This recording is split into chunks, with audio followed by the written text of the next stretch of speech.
Good morning guys! Another day, another mini vlog! For today's video ay mag-asikaso naman tayo sa aking bunso dahil ngayon ay may pasok sila. So araw ngayon ng Martes and ngayon lang siya makakapasok after 1 week na wala sila halos pasok dahil nga dun sa bagyo.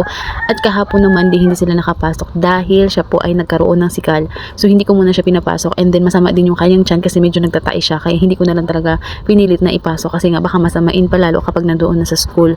So ayan, binibihisan ko na siya dyan. Hindi ko muna siya sinuotan ng damit dyan guys kasi magala yan makulit yan siya. Hindi yan siya natigil sa bahay kapag nabihisan niya. Kaya ang nangyayari, nadudumihan yung kanyang uniform. Nag-aaway kami dalawa dahil dalawa lang yung kanyang uniform. Tapos madudumihan pa. Di wala siya susuotin, diba?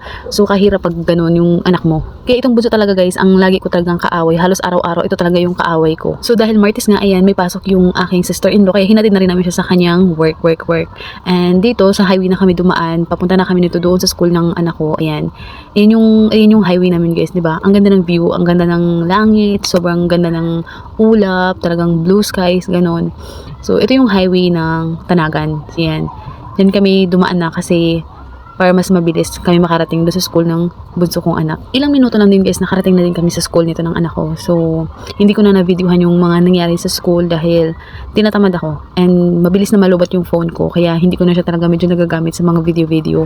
Fast forward, so ito na nga, nagprito na ako ng ulam namin sa tanghalian. So, ito yung huli ng asawa ko kaninang umaga.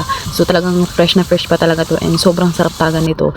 And then, pagkatapos namin kumain, ayan, nagsahod naman ako ng tubig dahil wala na kaming tubig. So, ayan, kailangan natin mag-imbak ng tubig dahil mahirap kapag naubusan tayo ng tubig.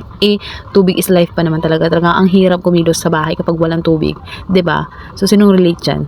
So, ayan. Ganyan yung way of namin guys. Pag-iigib ng tubig.